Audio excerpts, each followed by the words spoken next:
La délivrance d'une carte de séjour au Gabon est désormais subordonnée au paiement du précompte de l'impôt sur le revenu. Une décision qui intervient alors que le pays cherche à accroître ses investissements tout en réduisant son endettement extérieur.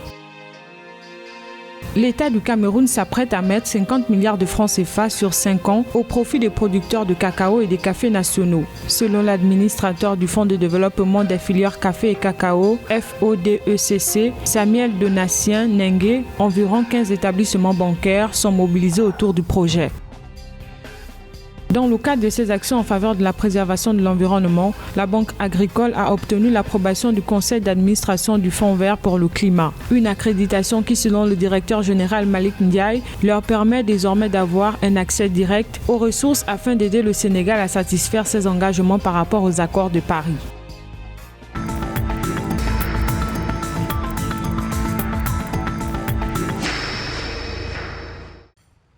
Au Gabon, l'obtention d'une carte de séjour est désormais conditionnée par le paiement de l'impôt sur le revenu des personnes physiques, selon la Direction générale de l'immigration. Le montant à verser sera compris entre 100 000 francs CFA et 1,2 million de francs CFA en fonction des revenus des demandeurs, précise la direction. Tout expatrié qui a des revenus inférieurs à 2 millions de francs CFA n'aura pas à payer un précompte. Et pour que cela soit pris en compte à la direction, il faudra que cela présente une attestation d'exonération. Par contre, pour les revenus au-dessus, c'est la quittance qui atteste du paiement de leur précompte qui sera dans leur dossier.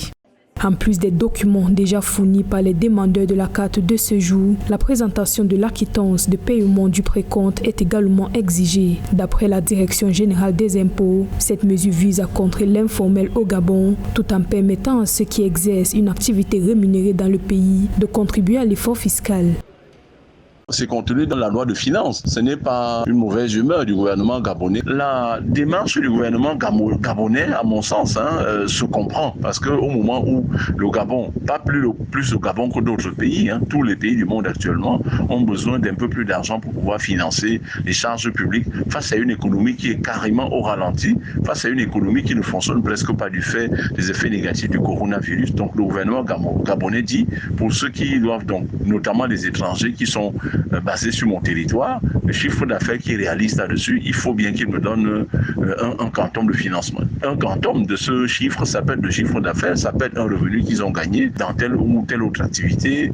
Toutefois, les modalités de paiement de titres de séjour restent inchangées. La carte de séjour vaut 150 000 francs CFA, indique la direction de l'immigration. À travers cette réforme, le gouvernement gabonais compte booster les revenus de l'État afin de financer la relance de son économie menacée par une deuxième vague de la Covid-19 et la chute des cours du pétrole, principale source de revenus extérieurs du pays.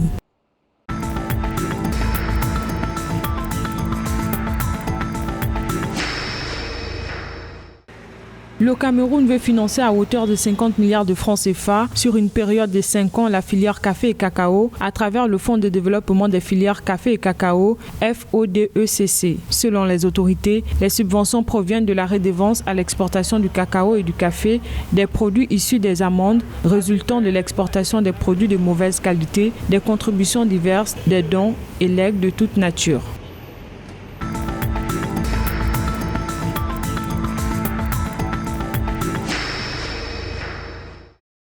Au Sénégal, la Banque agricole est engagée sur la voie de l'accréditation au Fonds vert pour le climat. L'institution financière est accréditée pour répondre aux besoins de financement d'une économie rurale exposée aux risques du climat. Un processus entamé en 2017 et qui a été entièrement conduit par la Banque agricole et bouclé avec succès. L'accréditation a été approuvée lors de la 26e session du conseil d'administration du Fonds vert pour le climat. Ainsi, la Banque agricole est devenue, après le centre de suivi écologique, la deuxième entité sénégalaise partenaire de mise en œuvre du Fonds vert pour le climat pour l'accès direct.